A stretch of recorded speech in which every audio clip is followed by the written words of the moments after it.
Welcome to the case of the automated Marauders, a Sherlock Holmes adventure from the series The Clockwork Conspiracies.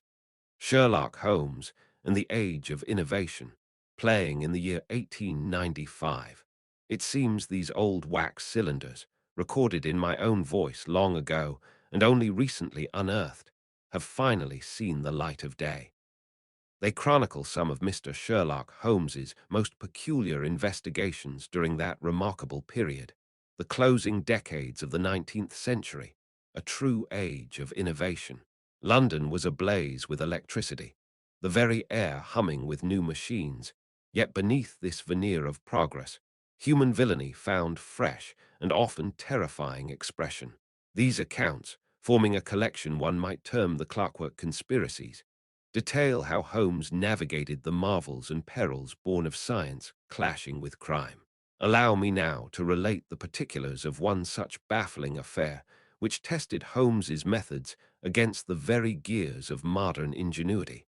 I have labeled this record the case of the automated Marauders. Chapter 1. The November evening had drawn in early, cloaking Baker Street in a damp, clinging fog that muffled the usual rumble of cabs and the distant cries of street vendors. Within our snug sitting room at 221B, however, the fire crackled merrily, casting dancing shadows upon the walls cluttered with Holmes's charts and chemical apparatus. I had been attempting to decipher the latest medical journals, whilst Holmes himself sat sunk in his armchair, eyes closed, the very picture of indolence, though I knew this stillness often masked the most intense mental activity.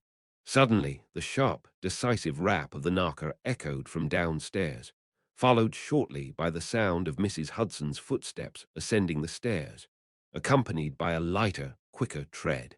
A moment later, our door opened, admitting a figure whose presence was always something of a bracing tonic against the lethargy of routine. Inspector Evelyn Hardcastle stood framed in the doorway. Droplets of moisture clung to her tweed coat, but she carried herself with an air of quiet competence.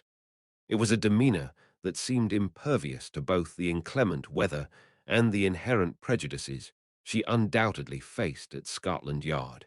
"Mr. Holmes, Dr. Watson, forgive the intrusion at this hour, but I find myself confronted with a matter of singular peculiarity," Inspector Evelyn Hardcastle replied. "Pray be seated, Inspector. Any matter peculiar enough to bring you out on such a night must warrant attention." "Watson, perhaps the inspector would care for some tea," explained Sherlock Holmes. While I busied myself with the tea things, Inspector Hardcastle took the chair opposite Holmes, declining refreshment with a brief shake of her head. She wasted no time in laying out the facts.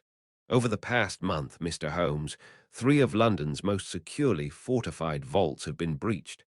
Jewelers, a private bank, a collector of rare artifacts. In each instance, the entry seems impossible. High-tensile steel, complex time locks, pressure plates, all bypassed without apparent force or traditional safe-cracking methods. Inspector Evelyn Hardcastle replied. Holmes had leaned forward slightly, his fingers steepled beneath his chin. The game, as he would call it, was afoot. Impossible implies a lack of understanding, Inspector, not a suspension of natural law. "What evidence has been found?" stated Sherlock Holmes. "Precious little. No fingerprints, no footprints save those of the legitimate occupants, no jimmy marks, no explosive residue. Only 3 consistent, yet baffling, traces remain at each scene," answered Inspector Evelyn Hardcastle. She paused, letting the silence emphasize the strangeness of her next words. "Firstly, several witnesses living or working nearby reported hearing faint, intermittent mechanical whirring sounds late at night. Secondly, small, unusual stains of a fine, high-grade machine oil were discovered near the vault mechanisms. And thirdly," she drew a tiny vial from her pocket, holding it up to the gaslight, "microscopic shavings of brass, not the sort used in lock tumblers, but something finer, more akin to clockwork components," Inspector Evelyn Hardcastle said. Holmes's eyes gleamed. He rose abruptly and began pacing before the fireplace, the energy radiating from him palpable. Whirring sounds, fine oil, brass shavings. Watson, do you see? It speaks not of brute force, but of intricate, precise mechanical intervention. Not a sledgehammer, but something else entirely. Something small, perhaps automated, Sherlock Holmes responded. Automated, Holmes. Like some sort of clockwork burglar? Asked Dr. John Watson. Precisely, Watson. Or rather, devices employing advanced mechanical principles, declared Sherlock Holmes. The clues are not absences, Inspector, they are positive indicators, confessions whispered not by a human tongue, but by oil and metal. This points towards an intelligence that understands mechanics at a profound level. Sherlock Holmes observed sharply. My thoughts exactly, Mr. Holmes, though such theories find little favor amongst my colleagues. They prefer crowbars and dynamite. This feels new, different. That is why I came to you. The latest incident occurred only last night at Abernathy's jewelry establishment on Regent Street. Inspector Evelyn Hardcastle said, Abernathy's, known for its state-of-the-art vault, is it not? Excellent, Sherlock Holmes pointed out. He stopped pacing, his gaze sharp and focused. Inspector, we shall be delighted to examine the scene. Perhaps tomorrow morning. These phantom mechanics have left their signature, and I am most eager to read it. Sherlock Holmes pointed out.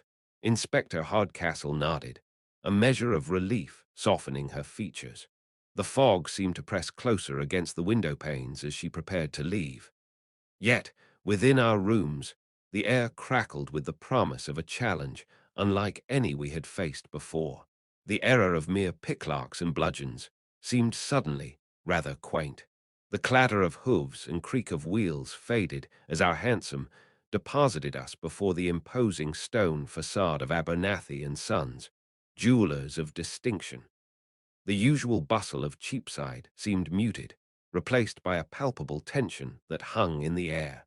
Inside, the normally opulent showroom was subdued. Staff moved with uncharacteristic quiet, their footsteps soft on the thick carpets, voices lowered to hushed whispers. We were led immediately, not to an office, but down a narrow flight of stairs, the air growing cooler as we descended into the very bowels of the building. Before us loomed the vault. It was a monstrous affair of polished steel, rivets gleaming under the harsh, hissing gaslight.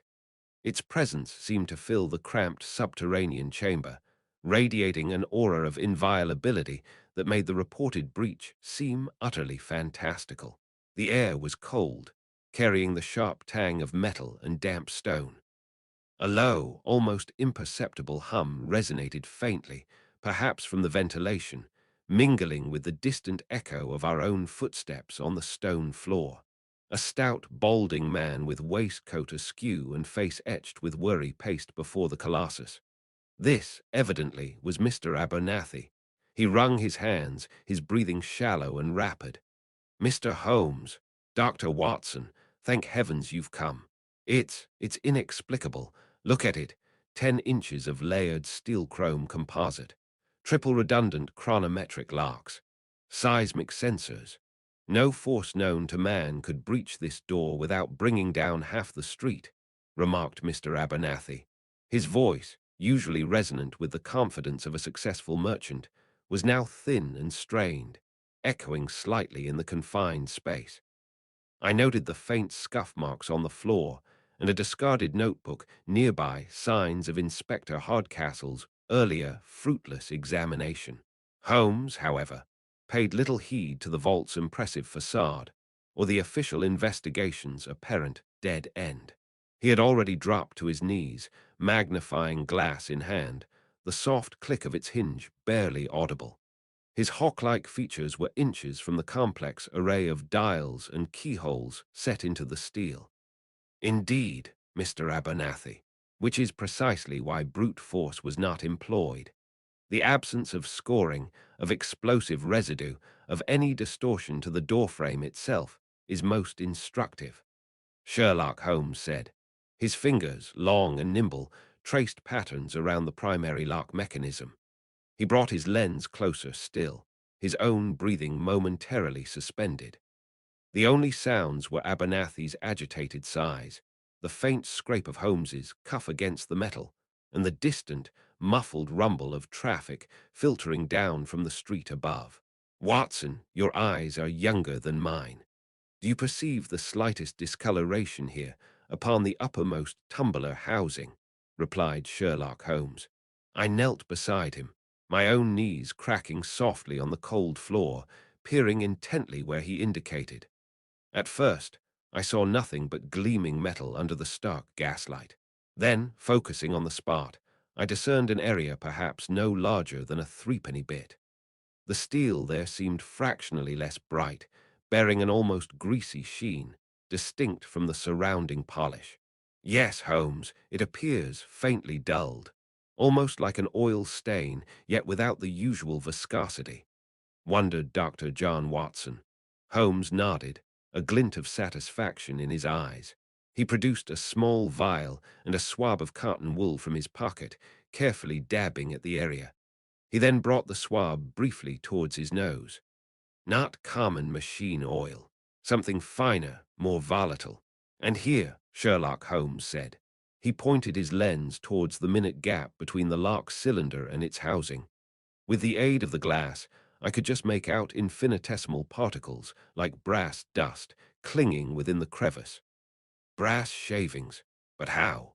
"Nothing was forced," responded Mr. Abernathy. "Forced, no. Manipulated, yes.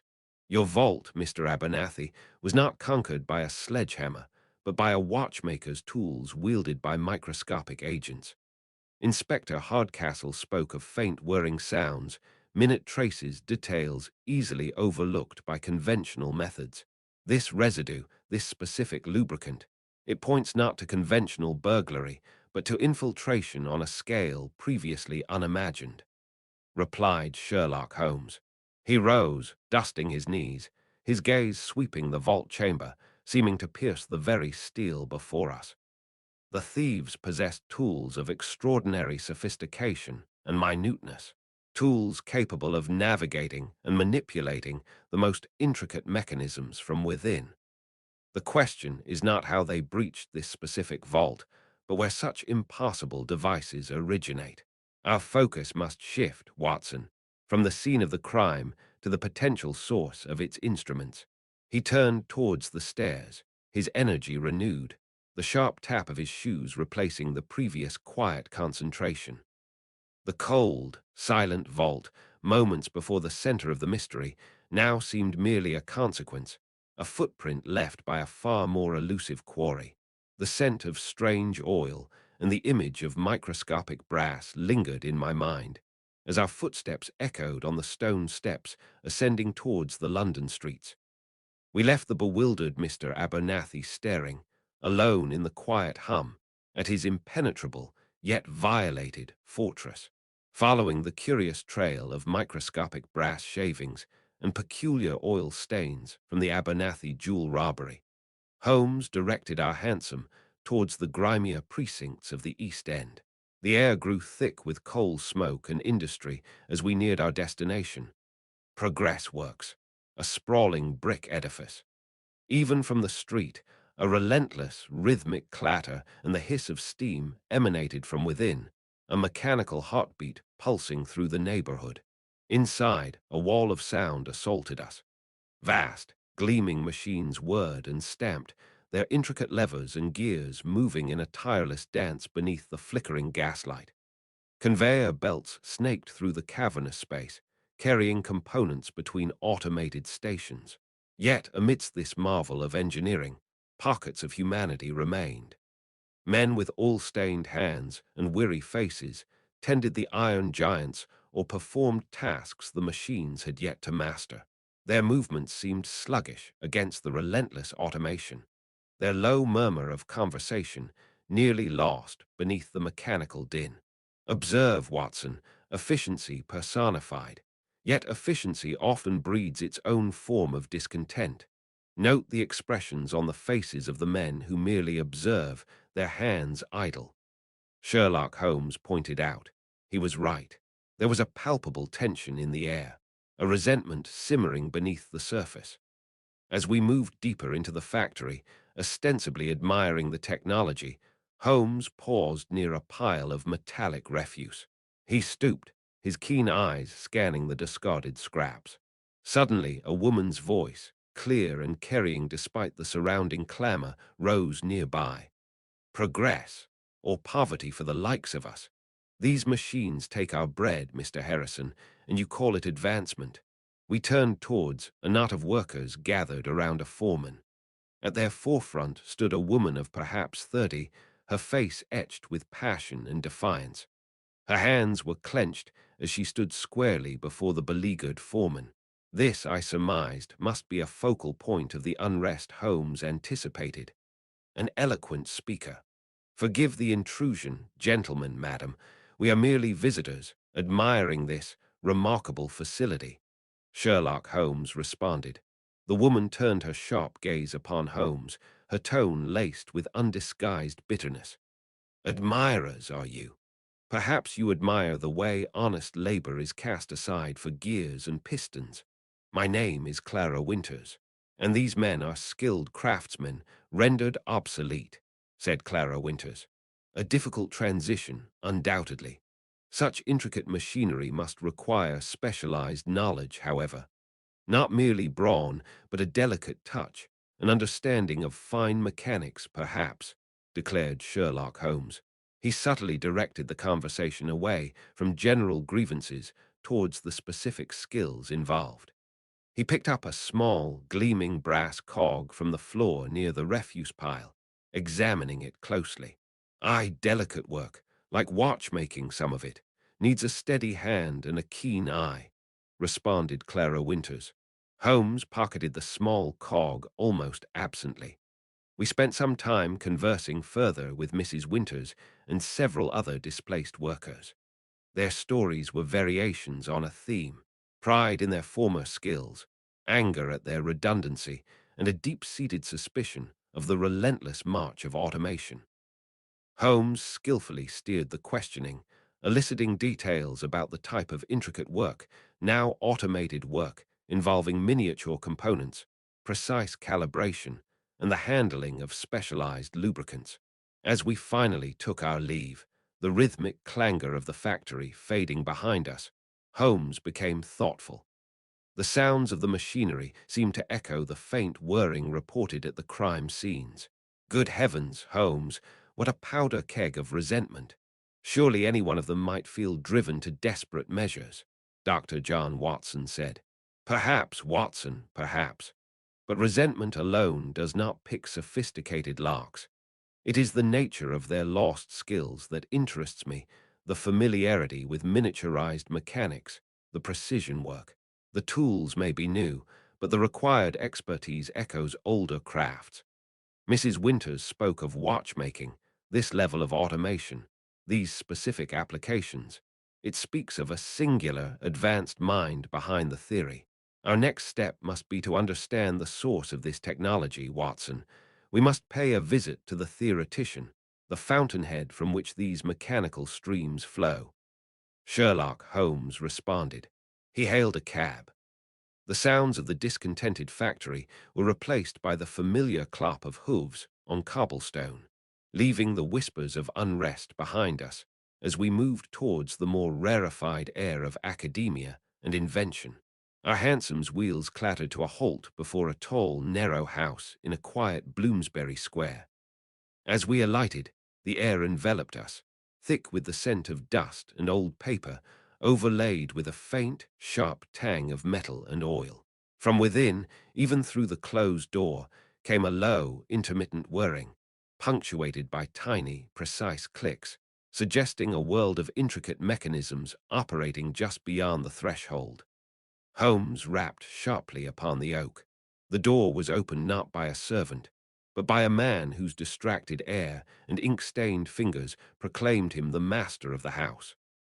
Professor Augustus Flemming was slight of build, with spectacles perched precariously upon his nose, his eyes alight with an intellectual fervor that seemed somewhat detached from the mundane world. "Mr. Holmes, Dr. Watson," The professor's eyes darted between us. Yes, yes, do come in. He ushered us forward, then suddenly halted. Oh, mind the chronometer assembly on the floor there. A fond smile crossed his face. Fascinating piece, but temperamental, answered Professor Augustus Flemming. He led us into a room that served as both study and workshop. Bookshelves overflowed onto tables already crowded with brass instruments, glass vials, and curious clockwork contraptions of bewildering complexity. The source of the whirring we'd heard outside was revealed. A delicate, spider-like automaton traversing a miniature landscape on a large central table.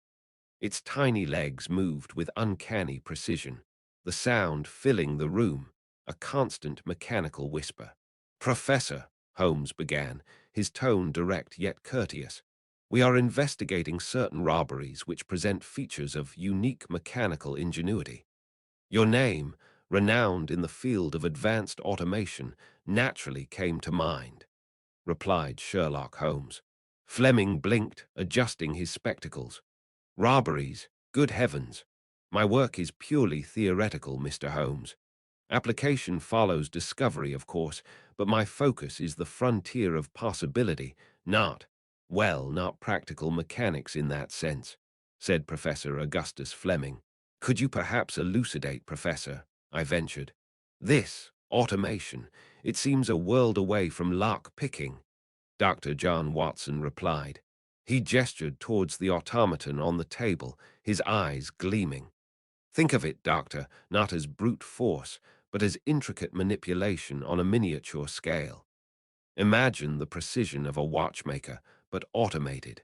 Gears no larger than a pinhead, levers acting with microscopic accuracy, Professor Augustus Flemming said.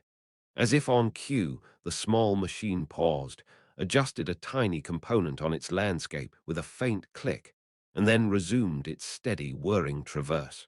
Like this little fellow, designed to manipulate microscopic slides, but the principle allows for incredibly fine, controlled actions, responded Professor Augustus Flemming.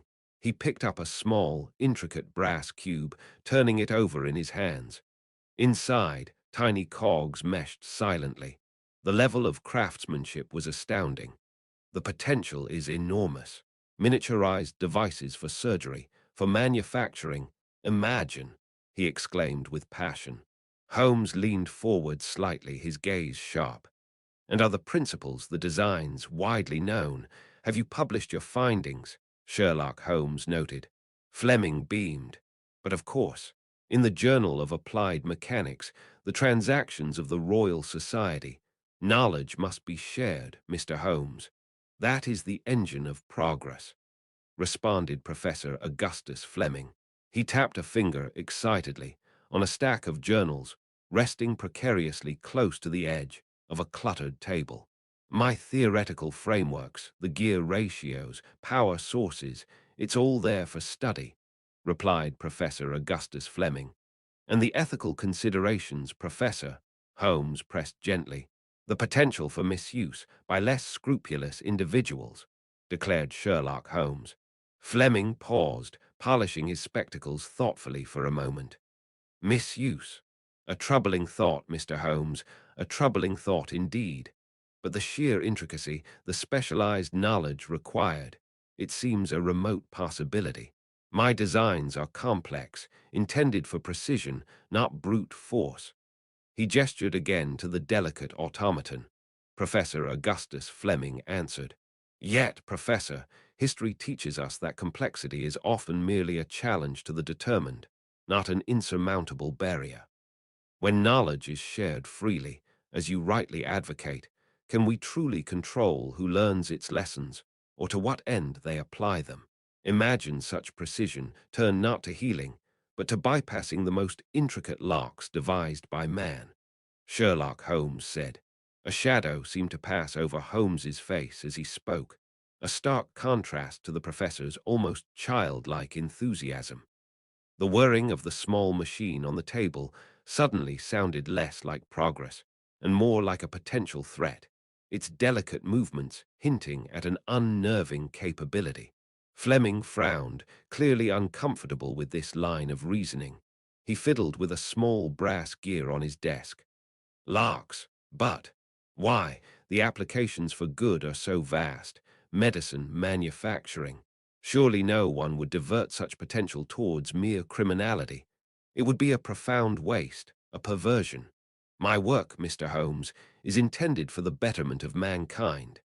His voice regained its passionate conviction, though perhaps a flicker of doubt now touched his eyes, remarked Professor Augustus Flemming. His passionate declaration was punctuated by a near disaster as his sleeve caught a tall beaker. He snatched it back from the brink with a startled gasp, the potential consequences momentarily forgotten in his scientific fervor. Indeed, Professor, your contribution is undeniable, he said smoothly. But theory is one thing. Practical application requires a different sort of mind altogether, perhaps one less concerned with betterment and more with ambition. He paused, his gaze distant for a moment. Tell me, Professor, are you familiar with the industrialist, Lord Ashworth, or his nephew, a Mr. Reginald Vance? Sherlock Holmes observed sharply. The question hung in the air, amidst the whirring and ticking of the professor's creations. Fleming looked merely puzzled, but I sensed Holmes was already constructing his next line of inquiry, moving from the dreamer to those who might twist dreams into dangerous reality. Our interview with Professor Fleming left Holmes deeply concentrated. The idea of miniature automata performing intricate tasks was no longer just scientific curiosity. It was a chilling reality, potentially exploited by criminals. Our next stop, therefore, was the lodgings of Mr. Reginald Vance. He was a young man known for advanced mechanical engineering. More relevantly, he had recently suffered a bitter disinheritance from his wealthy industrialist uncle. We found Vance in rooms above a bustling Clerkenwell thoroughfare. Nearby workshops provided a constant backdrop, the clang of metalwork and the hiss of steam. We climbed a narrow, creaking staircase. The air grew thick with the smell of oil and solder. Vance himself admitted us. He was about 30, with sharp features and restless eyes. His rooms served as both dwelling and laboratory. Workbenches lined the walls. Intricate brass components, coiled springs, and haphazardly pinned diagrams littered their surfaces. Several complex clockwork devices ticked rhythmically, a mechanical chorus accompanying the street sounds that filtered through grimy window panes. Mr. Vance, I believe. My name is Sherlock Holmes, and this is my associate, Dr. Watson. We are investigating recent events touching upon advanced mechanical applications, deduced Sherlock Holmes. Vance gestured vaguely towards two rickety chairs, his tone wary. Scotland Yard's been here already. About my uncle, I suppose. His decision to cut me off was regrettable. But I assure you, it's got nothing to do with anything untoward, Mr. Reginald Vance said. Our interest lies less in familial disputes, Mr. Vance, and more in technical expertise. Specifically, the practical construction of miniaturized automated devices capable of precise manipulation, stated Sherlock Holmes. Vance's eyes narrowed slightly, a flicker of something interest, suspicion, crossing his features. He picked up a small, partially assembled mechanism from the bench, its gears glinting under the gaslight. Miniaturization. It is the future, gentlemen. Crude linkages and heavy actuators are relics. Precision, efficiency that requires microengineering, like this automated caliper I am developing. He spoke with a clipped enthusiasm, warming to his subject. Mr. Reginald Vance answered. Holmes leaned forward, his gaze sweeping across the cluttered workbench. Indeed, and the power source, the control mechanisms for such devices, declared Sherlock Holmes. His explanation was rapid, confident. Compressed gas, highly efficient spring drives, even nascent electrical accumulators, though the weight penalty is significant at this scale. Control is the true challenge. Intricate cam systems, pneumatic logic. It depends entirely on the application. Mr. Reginald Vance answered. Holmes nodded slowly, his eyes fixed on a scattering of fine brass shavings near a miniature lathe. He made no move to inspect them closely, but his attention was unmistakable. Consider a hypothetical application, Mr. Vance. A device needing to bypass complex locking mechanisms within a confined space. No brute force, but rather mechanical finesse. Would the principles you employ lend themselves to such a task? Sherlock Holmes pointed out. A guarded expression returned to Vance's face. Hypothetically, of course, one could design manipulators of remarkable dexterity, but the engineering challenges would be immense, costly, too, far beyond the means of someone in my current position. He gave a short, slightly bitter laugh. Replied Mr. Reginald Vance. We took our leave shortly after. Descending the creaking stairs, we returned to the noisy street. The scent of oil seemed to cling to my coat. Once settled in a hansom cab, the workshop's hum was replaced by the rhythmic clatter of hooves. Holmes broke the silence. Well, Watson, an ambitious young man, wouldn't you say? Possessed of considerable skill and, crucially, the specific type of knowledge required, deduced Sherlock Holmes. He certainly seemed capable, Holmes, and his disinheritance provides a clear motive for seeking wealth through illicit means, remarked Dr. John Watson. He tapped his finger against the window pane, his gaze distant. Precisely. Note the nature of his work. Fine manipulation, miniaturization. These are the very techniques indicated by the crime scenes. Consider the microscopic brass shavings, the faint traces of specialized oil. They align perfectly with the debris from such delicate work. This is not the heavy-handed method of a common burglar. Vance possesses the skill, the knowledge, and the potential motive. Yet he was careful to plead poverty. Almost too careful, observed Sherlock Holmes. He fell silent again, lost in thought. While Vance was undoubtedly a figure of interest, a direct link was still missing. The methods employed in the robberies suggested not just individual skill, but resources and organization. The question remained. Could Vance be working alone, or was he merely a cog in a larger, more sinister machine? The lingering impression of Mr. Vance's veiled ambition followed us through the damp London streets, clinging like the persistent, muffling fog. The rhythmic clatter of our hansom's wheels on the wet cobbles seemed the only sound for a time, as Holmes remained unusually taciturn, his thoughts clearly occupied elsewhere. Our destination was Scotland Yard, summoned by an urgent message from Inspector Hardcastle. The imposing grey facade seemed to loom even larger in the afternoon gloom, and the usual bustle within felt muted, subdued by the gravity of recent events. We were ushered into a small, functional office. The air hung thick with the scent of paper and stale pipe smoke, overlaid with disinfectant. A steady click-clack from a distant typewriter provided a rhythmic counterpoint. Inspector Evelyn Hardcastle rose to greet us. Her expression was serious, her manner direct, betraying none of the bureaucratic languor one sometimes encountered within these walls. The scent of carbolic soap and damp wool hung faintly in the air around her. Her voice, when she spoke, was clear and steady, carrying a note of urgency. Mr. Holmes, Dr. Watson, thank you for coming so promptly.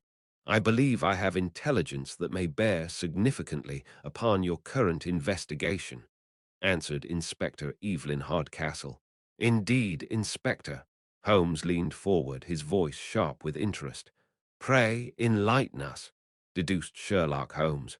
Hardcastle consulted a sheaf of papers on her desk. The crisp rustle of the documents seemed unnaturally loud in the confined space. She tapped a specific report with a decisive finger. Over the past few months, we've noted a peculiar pattern of thefts, seemingly minor in isolation, you understand, but troubling in aggregate. Highly specialized components have disappeared from various engineering firms and horologists across the city. Specifically, she paused, emphasizing the list, consignments of miniature, precision-cut gears, high-tensile watch springs, and minute brass fittings, responded Inspector Evelyn Hardcastle. Holmes leaned forward slightly, his previous abstraction vanishing entirely. A sharp intake of breath was almost audible. Miniature gears, high-tensile springs, he murmured, the connection clearly forming in his mind. Go on, Inspector. This is most illuminating, stated Sherlock Holmes. Our informants, reliable sources cultivated over years, whisper the same name in connection with these procurements. Her voice lowered slightly, taking on a confidential tone. The Clockwork Gang. They were thought long dormant, but the nature of these stolen items, their focus on intricate, small-scale mechanisms, aligns disturbingly with their known skills, responded Inspector Evelyn Hardcastle. The Clockwork Gang, I interjected, surprised. But Inspector, surely their reputation was built on large, complex safe-cracking machines, not things requiring such minute precision, remarked Dr. John Watson. Holmes waved a dismissive hand, his gaze distant once more, though now focused. Technology advances, Watson, even, one might say especially, in the criminal underworld. Inspector, these components. They are precisely what would be required to construct miniaturized automatons. Devices capable of infiltrating spaces inaccessible to human hands. Think of the crime scenes, the faint whirring, the specific oil, the microscopic brass shavings. He gestured emphatically. These are not random thefts, they are targeted acquisitions, remarked Sherlock Holmes. He rose and began to pace the small office. His footsteps, sharp and measured on the worn floorboards, echoed slightly, the sound filling the brief silence left by the inspector's revelation. His voice gained intensity, each word sharp. Consider Professor Flemming's published theoretical work on miniaturized robotics. Groundbreaking, certainly, but purely academic. Yet, he stopped pacing, fixing Hardcastle with a piercing gaze. What if a group possessed the practical mechanical genius, the sheer manipulative skill, to translate that theory into functional criminal tools? The Clockwork Gang, known for their unparalleled dexterity with intricate mechanisms.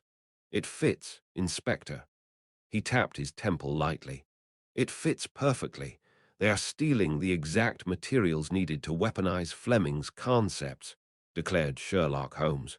So you believe the gang is behind these impossible vault robberies? She asked, her tone sharp with focus, leaning forward. Inspector Evelyn Hardcastle replied, It is more than belief. It is the logical deduction from the evidence presented, Holmes stated firmly, his conviction ringing in the small room. The means, these stolen, highly specific components, align perfectly with the observed results at the crime scenes and the known capabilities of this particular criminal fraternity. They possess the skill, Watson, the audacity, to adapt academic theory into practical, nefarious application, stated Sherlock Holmes. A pregnant pause filled the room. The ticking clock on the wall seemed to grow louder, punctuated by the muffled hum of the city beyond the windowpane. Our next task is clear, Watson, he declared, stopping his pacing and turning towards me, his eyes alight with renewed purpose, the thrill of the hunt evident in his voice. We must discover where such intricate work could be undertaken, where these miniature marauders are being assembled. We must delve into the city's hidden workshops, the shadowy corners where skilled hands ply their trade away from prying eyes. Sherlock Holmes said. The prospect, though daunting, sent a familiar tremor of anticipation through me, the thrill of the chase. Abstract theories and disparate clues were finally coalescing, like iron filings drawn to a magnet, pointing towards a tangible, physical search. The hunt for the Clockwork Gang's lair was truly underway. Inspector Hardcastle's news about the Clockwork Gang left Holmes restless. Our earlier work suggested the need for special parts. Now, knowing these parts had disappeared into the underworld, Holmes decided our next move. We would search London's shadowed alleys and back streets, seeking the hidden workshops where such villainy might take root. His voice was brisk, as we descended from the hansom into a narrow, fog-choked laneway reeking of stale beer and coal smoke. The gang requires workshops, Watson. Places obscure enough to avoid notice, yet equipped for delicate, precise work. Logic dictates we search the fringes, where industry bleeds into anonymity, Sherlock Holmes said. Our search led us through a warren of grimy passages. The distant clang of a blacksmith's hammer echoed through the air, while the rumble of unseen machinery formed a constant, low thrum beneath the city's noise. After several dead ends, an informant, persuaded by Holmes' coin, pointed us to a disused tannery near the river. A sharp chemical smell hung in the air nearby. A heavy, scarred door groaned open under Holmes' pressure. Inside wasn't the large space of a tannery, but smaller rooms divided by rough wooden walls. The air was thick with machine oil and hot metal. There was another smell too, faint, sharp, and unfamiliar. The first room held only discarded gears and common springs, but the second room, lit by a hissing gas lamp, revealed the workshop's true purpose. Good heavens, look at this setup, Holmes, Dr. John Watson said. Workbenches lined the walls. Instead of heavy tools, they held incredibly fine instruments. Tiny files, jeweler's lathes, small vices, and magnifying lenses on jointed arms. He picked up a tiny screwdriver, its tip scarcely thicker than a needle, his eyes gleaming with keen interest. Observe, Watson, Holmes said, his voice low with intensity. These are tools not for clockmaking, but for something far smaller, far more intricate. The scale is remarkable, Sherlock Holmes responded. My eyes caught tiny brass shavings scattered on a bench, glinting in the light. They looked familiar. Nearby lay several prototypes like metallic insects or intricate clockwork stripped bare. Precisely as I deduced, Watson. Miniature mechanisms, observed Sherlock Holmes. Tiny gears meshed with delicate levers, built with amazing precision. Early versions of the intrusion devices Holmes suspected. Incredible, I murmured, picking up a half-finished piece. They truly are building them here, wondered Dr. John Watson. Suddenly, heavy footsteps echoed from a passage deeper inside. A rough voice barked an order. Then came the unmistakable metallic slide of a weapon being readied. We were not alone. A large, brutish fellow appeared in the doorway, flanked by another leaner man with watchful eyes. His voice was a low growl. Oi, what's all this then? Narsin around where you shouldn't be, replied Clockwork Gang member. Holmes stepped forward coolly, his demeanor betraying no alarm. He held up the miniature screwdriver. His tone was deceptively mild. Merely admiring the craftsmanship, quite extraordinary. It confirms my theory. The Clockwork Gang has both the motive and the special skills to build these automated marauders, Sherlock Holmes said. The men exchanged uneasy glances, their surprise momentarily overriding their aggression. Before they could react further, Holmes moved with lightning speed, overturning a workbench with a deafening crash of metal and tools. Dust and filings filled the air. This way, Watson, he urged sharply, stated Sherlock Holmes. We rushed back towards the entrance as shouts erupted behind us. Out in the dim laneway, with pursuit echoing from the workshop, Holmes paused. He examined his hand, where he'd brushed a prototype during our escape. A strange, slick residue coated his fingertips. He sniffed at it, frowning. Interesting. A lubricant, but not one I recognize. Very thick, almost synthetic. We must analyze this back at Baker Street immediately. It could be our most important clue, Sherlock Holmes observed sharply. We hurried towards the main street, leaving the shouts from the workshop behind.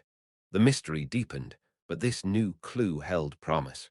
Returning from the grim workshops of the East End, the familiar chaos of our Baker Street sitting room felt almost comforting. Yet, an air of intense concentration had replaced the usual pipe smoke haze. Holmes had cleared a space upon the central table, transforming it into a makeshift laboratory. An array of glass vials, pipettes, and Bunsen burners stood sentinel, their surfaces gleaming in the gaslight. The sharp, pungent aroma of various chemicals hung in the air, mingling with tendrils of London fog that crept beneath the window sashes. Holmes himself, perched on a high stool, was the picture of focus. His hawk-like features were taut, his eyes narrowed as he peered intently at a watch glass containing a smear of the dark, viscous substance. We had collected the peculiar oil staining the scenes of the impossible robberies. He handled his instruments with the delicate precision of a surgeon, his movements swift and economical. "Any progress, Holmes?" I ventured, keeping my voice low, hesitant to break his concentration. Wondered Dr. John Watson. He did not look up immediately, instead adding a single drop of clear liquid from a stoppered bottle to the watch glass. A faint hiss, barely audible, accompanied the addition. His voice, when it came, was sharp with controlled excitement. "Progress, Watson, is imminent. Observe." He gestured with the pipette towards the glass. Explained Sherlock Holmes. I drew closer, peering over his shoulder. The dark oil, where the clear reagent had touched it, seemed to shimmer. Slowly, almost reluctantly, a faint, intricate pattern began to emerge within the dark smear, a delicate tracery, barely visible, glowing with a faint, almost ethereal greenish luminescence under the gaslight. "Good heavens, Holmes, what is that?" I exclaimed, astonished. Responded Dr. John Watson. "That, my dear Watson," he replied, his eyes gleaming, "is the ghost of a molecule. This reagent I've prepared reacts only with a rare synthetic ester, one you won't find in any common lubricant," declared Sherlock Holmes. He carefully placed the watch glass aside and rose, stretching his long limbs. He paced the small, clear area before the fireplace, the floorboards creaking faintly under his tread. The robberies, the microscopic brass shavings, the faint whirring sounds reported. They all pointed towards highly sophisticated, miniaturized mechanisms. Such tiny machines would require an equally specialized lubricant, something incredibly thin yet protective, able to withstand the pressures within tightly packed gears. Ordinary oils would simply clog them, Sherlock Holmes said. He stopped before his voluminous indexed archives, running a long finger along the spines of chemical journals. I recalled reading something, a theoretical paper. Ah, here we are. He pulled down a slim volume, the dry paper whispering as he opened it. Professor Augustus Flemming. A hypothesis concerning friction reduction in microautomata, published 18 months ago in a rather obscure scientific quarterly. Largely ignored, I suspect. Just as I thought. He scanned the pages rapidly, his brow furrowed. Fleming describes a lubricant matching the residue perfectly. He details its unique properties, ideal for the miniature engines our thieves must be using. The reagent confirms it, Watson. That faint green glow is the unmistakable mark of Fleming's specific formula, replied Sherlock Holmes. So, Fleming's theoretical work has been stolen and put to criminal use, I surmised. Dr. John Watson added.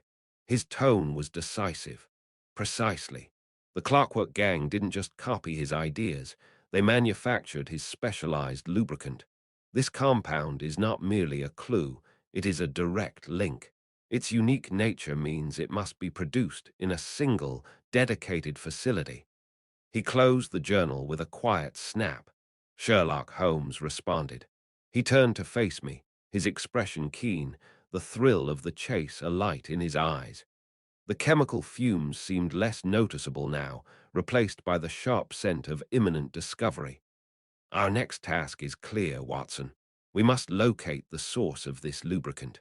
Find where Fleming's theoretical chemistry has become the Clockwork Gang's practical engineering. Find their main workshop." Following Holmes's deductions about the specialized lubricant, our search led us, under the cloak of a damp November evening, to a dilapidated warehouse district near the Southwark docks. The air hung thick with the scent of tar, river water, and coal smoke. a pungent cocktail that seemed to cling to our very clothes. Inspector Evelyn Hardcastle accompanied us, her presence a quiet statement against the yard's usual reluctance to embrace my friend's methods. From somewhere deep within the warren of brick buildings, a low, rhythmic thudding echoed. Watson, consider the chemical signature. It points to quantities far beyond theoretical experimentation.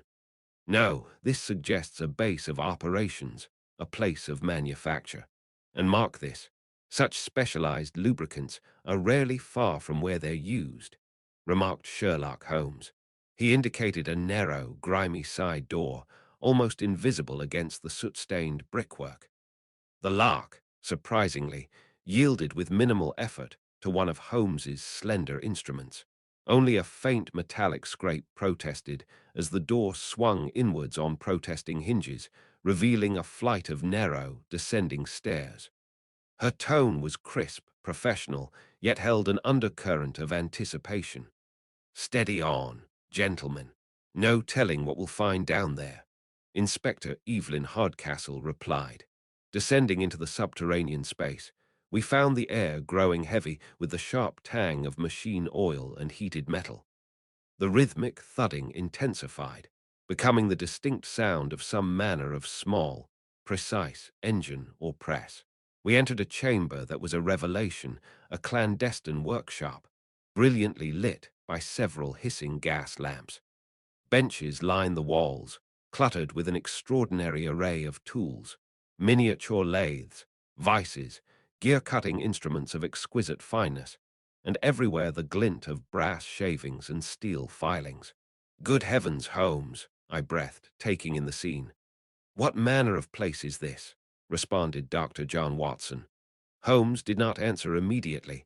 His eyes, bright and intense, swept the room, missing nothing. He moved towards a workbench where several small, intricate devices lay in various stages of assembly. They were marvels of miniaturization, clockwork devices more complex than I had ever imagined, filled with tiny gears, levers, and what appeared to be small, fluid-driven pistons. He picked up a half-finished contraption, turning it over under the gaslight. "Observe, Watson. Inspector. Recall Professor Flemming's published ideas on tiny, jointed arms for automatic collection devices," deduced Sherlock Holmes. Inspector Hardcastle nodded, her expression intent. "Fleming's theoretical work. Aye, we know it at the Yard. Brilliant on paper, most thought, but hardly practical," replied Inspector Evelyn Hardcastle. His voice held a note of grim satisfaction. "Impractical for scientific sampling, perhaps, but eminently practical when adapted for criminal enterprise. See here, the basic idea is the same. A limb with multiple joints, precisely geared for complex movement, but look closer. These materials are rougher, built for strength, not delicate work. And this attachment," he pointed to a hardened steel tip, "is no scientific tool. It's made to drill, cut, and defeat security systems," observed Sherlock Holmes. He gestured towards diagrams pinned to the wall. They were clearly based on drawings from Fleming's advanced research papers, but marked up with crude, practical changes. Designs included tiny tanks for the very lubricant we had traced. The evidence was stark. Fleming's brilliant theories twisted into tools for crime. They have not merely stolen his ideas, they have weaponized them. The lubricant confirms the link we established, but this workshop shows how they did it. It reveals the practical skill needed to turn Fleming's clever ideas into these automated marauders, Sherlock Holmes responded. Her voice was low, troubled. "This level of mechanical skill, deployed by criminals, it's a new threshold, gentlemen, unprecedented. Professor Flemming needs informing officially about this misuse of his research," responded Inspector Evelyn Hardcastle. He carefully placed the device back on the bench, his gaze distant for a moment. "Indeed, Inspector, our next step is clear. We must pay Professor Flemming a visit. It is time to present him with the undeniable, practical consequences of his theoretical brilliance," declared Sherlock Holmes. Nearby, the rhythmic thudding of a machine seemed to punctuate his words, a mechanical heartbeat in the lair of the Clockwork Gang. It drove home the reality of the perverted ingenuity we had uncovered. The confrontation with the unwitting architect of these crimes promised to be a difficult, yet necessary, undertaking. Following our discoveries in the Clockwork Gang's hidden workshop, Holmes wasted no time. A brisk, handsome ride through the thickening evening fog brought us to the Bloomsbury residence of Professor Augustus Flemming. His abode, unlike the grimy den we had just departed, was respectable, yet the air within held a peculiar tension.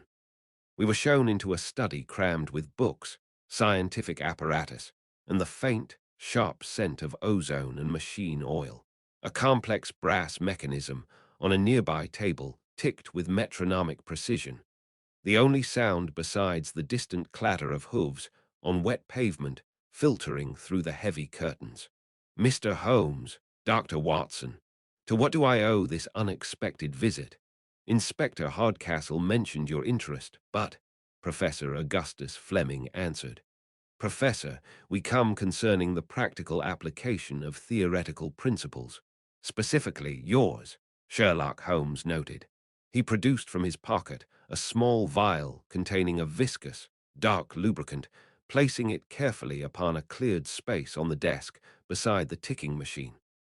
Next to it, he laid a meticulously drawn sketch, a detailed rendering of one of the miniaturized automatons recovered from the gang's workshop. This lubricant, Professor, possesses a unique low-temperature viscosity.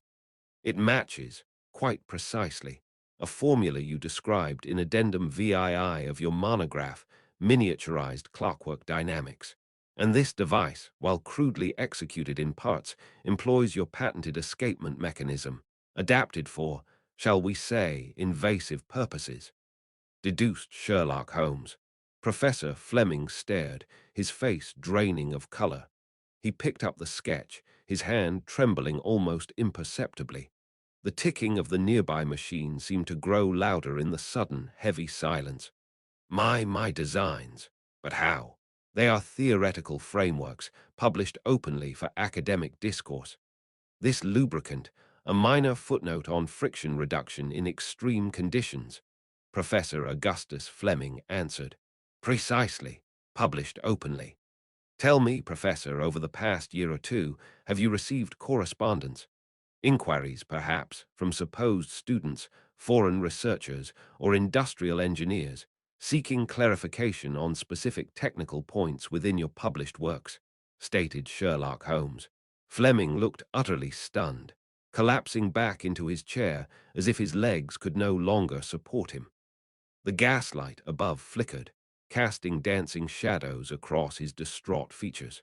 Yes, numerous times, answered Professor Augustus Flemming. He gestured vaguely, his eyes unfocused, lost in the sudden, horrifying recollection. A gentleman claiming association with a Swiss horological institute, he asked about the precise tensile strength limitations of microfilaments under torsional stress. He paused, swallowing hard. The ticking clock seemed to punctuate his fragmented memories. Another, posing as a doctoral candidate from Germany, pressed me on harmonic resonance dampening for stable operation near magnetic fields, Professor Augustus Flemming said. His voice cracked on the last words. I thought them merely diligent scholars. I answered freely, openly explained the theoretical vulnerabilities, the points where further research was needed, Professor Augustus Flemming replied. He buried his face in his hands, his shoulders shaking. The ticking clockwork seemed to mark his anguish. Good heavens, what have I done? He looked wildly between Holmes and myself, the full weight of his unintended contribution crashing down upon him. I discussed methods to overcome the very safeguards I theorized. The power cycling limitations, the optimal frequencies for remote signal disruption. I practically handed them the keys, replied Professor Augustus Flemming. Frequencies, Professor. Did you, by chance, detail a specific frequency range that might prove particularly disruptive to the operational stability of such miniaturized devices, Sherlock Holmes observed sharply. I did. In discussing theoretical countermeasures, I calculated the precise resonant frequency that could overwhelm their internal gyroscopic stabilizers. A foolish academic exercise, I thought, Professor Augustus Flemming answered. A flicker not of gaslight, but of intense calculation, sparked in Holmes's eyes. He straightened up, the air around him suddenly charged with purpose. I saw the familiar signs, the subtle tightening of his jaw, the focused gleam that meant his mind was already constructing the next phase. Professor, your unwitting assistance may yet prove the key to their undoing. You've given us not the frequency of failure, but of capture. Sherlock Holmes responded. He turned to me. Watson, our night's work is far from over. We have a trap to prepare. Holmes strode towards the door, his energy palpable. Behind us, we left the distraught inventor amidst his ticking clocks and shattered theories. As we stepped into the foggy London night, I could almost hear Holmes's unspoken words. The game was afoot once more. The chosen location was a disused clockmaker's workshop near the docks. Holmes deduced the Clockwork Gang favored it for final assembly, judging by the lubricant traces found across London. A chill river breeze rattled the grimy window panes, carrying the distant clang of shipyards and the mournful cry of gulls. We lay in wait, concealed behind stacks of dusty crates. The air, thick with the scent of old oil and decay, felt heavy with tense anticipation. Inspector Hardcastle was positioned near the main entrance, her silhouette barely visible in the gloom, a silent promise of Scotland Yard's presence. His whisper was barely audible above the wind's low moan. Patience, Watson. Their methods are precise, their timing predictable. They believe themselves unseen, unheard, Sherlock Holmes pointed out. Minutes stretched into an eternity, each tick of some unseen clock amplifying the silence. Then a faint scraping sound broke the stillness. It came not from the door, but from a ventilation grill high on the wall. A low, insistent whirring followed, a sound that prickled the skin. There, Holmes breathed, eyes gleaming. Fleming's resonant frequency principle used to bypass the lock tumblers, ingenious but predictable from his published papers. Sherlock Holmes said. The grill popped open. It was an uncanny sight. A small, multi-limbed brass automaton, no larger than a rat, rappelled silently down the wall on a thin cable. It landed with a soft click, its miniature lenses glinting. Almost immediately, a second, slightly larger device followed, carrying what looked like cutting tools. Watson, note the segmented limbs, Fleming's insect studies, applied to navigation. And that tool, his theoretical diamond drill, miniaturized, Sherlock Holmes observed sharply. The automaton reached the safe, emitting high-pitched clicks as it probed. Suddenly, the workshop door creaked. Two burly figures entered, silhouetted by street gaslight, carrying heavy bags. Her voice rang out, sharp and clear. Scotland Yard. Stay where you are. Inspector Evelyn Hardcastle answered. Chaos erupted. The intruders dropped their bags, revealing more complex machinery. One man fumbled with a control box. The automatons on the floor suddenly spun, whirring aggressively and emitting sharp clicks. A tiny projectile pinged off a metal beam near my head. He darted forward. Hardcastle, the control unit, disrupt the signal. Fleming noted a weakness to broad interference. Watson, watch the smaller one. It's built for defense, declared Sherlock Holmes. I lunged with my walking stick, but the brass horror dodged with uncanny agility. A frantic struggle ensued. Hardcastle grappled fiercely with one man, their fight echoing in the cavernous space, while Holmes swiftly engaged the other. The control box clattered to the floor. His voice was strained but triumphant amidst the scuffle. See how the articulated arms retract. A failsafe. Fleming theorized such safeguards, but they implemented them crudely, stated Sherlock Holmes. The sudden silence from the automatons was almost as jarring as their earlier whirring. They stopped their aggressive movements, twitched erratically, then fell still. Their mechanisms emitted a final, dying whine. Within moments, Hardcastle had subdued her assailant, and Holmes had the other pinned. The sharp tang of ozone from the disabled devices mingled oddly with the workshop's damp, decaying air. She surveyed the scene, breathing heavily, her tone professionally curt. "Well, Mr. Holmes, your trap functioned as precisely as their machines. Two in custody and their mechanical accomplices. Neutralized," answered Inspector Evelyn Hardcastle. "Indeed, Inspector," he replied, straightening his coat. "A fascinating, if twisted, application of science. It shows the very peril Professor Flemming feared," replied Sherlock Holmes. Constables arrived, their heavy footfalls echoing as they secured the prisoners and gathered the inert automatons. Holmes stood examining one of the brass devices. The case was closed, the gang caught. Yet my gaze lingered on the intricate, lifeless machine. It hinted at deeper questions about progress and peril in fog-laden London. The remnants of the day's excitement had settled, leaving behind a contemplative quiet in our Baker Street rooms. Outside, the November fog pressed thick against the window panes, muffling the usual clatter of London's traffic to a distant, spectral murmur of horse-drawn cabs and muffled cries. A cheerful fire crackled and hissed in the hearth, casting dancing shadows upon the familiar clutter, and the steady, resonant tick of the mantel clock seemed to mark the slow return to normalcy.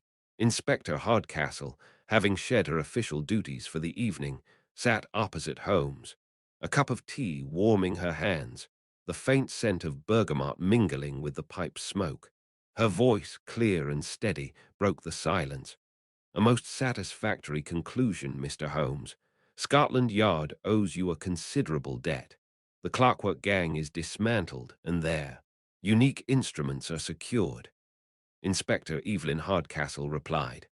Holmes, who had been staring intently into the flames, drew deeply on his pipe, the cherry glowing brighter before the smoke curled upwards like the fog outside.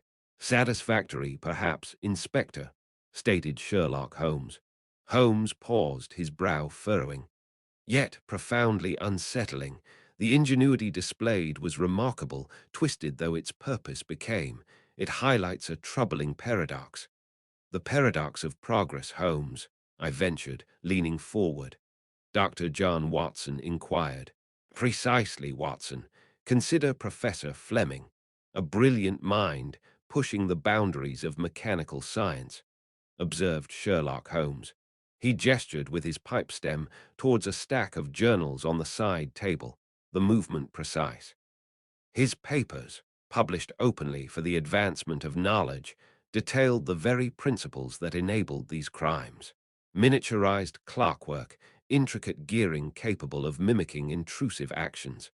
It was all there, waiting for a less scrupulous mind to weaponize it," remarked Sherlock Holmes. "Can an inventor truly divorce himself from the consequences when he lays bare his methods for all the world, including the criminal element to see? Fleming grapples with that now, I suspect." His voice held a note of somber reflection, declared Sherlock Holmes. "It presents a challenge for us in law enforcement, too," Hardcastle stated firmly. Inspector Evelyn Hardcastle replied. She set her teacup down with a quiet clink against the saucer, her expression serious. "Traditional methods, locks, vaults, guards, they become increasingly inadequate when faced with threats born from the laboratory. We must adapt, anticipate. This case forced us to confront the reality that the criminal of tomorrow may wield tools we can scarcely imagine today," replied Inspector Evelyn Hardcastle. I thought of the near-silent whirring, the microscopic shavings of brass clues that spoke of an entirely new form of violation. Documenting this case into my phonograph, ensuring the peculiar details were accurately captured for the record, felt more crucial than ever. The responsibility weighed upon me as I considered how to describe these mechanical marvels for future listeners. Indeed, I murmured. The sheer audacity, the almost invisible nature of the intrusion. It changes the very landscape of crime. Dr. John Watson said. It does, Holmes affirmed, his eyes regaining their characteristic sharpness. And it begs the question, what comes next? We have thwarted the automated marauders, yes. But the spirit of invention, Watson, is relentless, deduced Sherlock Holmes. He leaned back in his armchair, the leather creaking faintly. It provides marvels, conveniences, and inevitably new avenues for malice. This case is but a prelude, observed Sherlock Holmes. He fell silent again, gazing into the fire as if discerning shapes in the embers. The clock ticked on, each second echoing slightly in the stillness, measuring the moments between one era of crime and perhaps the dawn of another. The fog seemed to thicken outside, pressing closer, shrouding the future in uncertainty. Yet, in Holmes' keen eyes, I saw not fear, but the unwavering readiness to meet whatever strange challenges that future might hold. The case was closed, the culprits apprehended, but the echoes of whirring gears and the ethical quandaries they represented lingered in the warm, firelit room, a final, complex chord in the symphony of the automated marauders.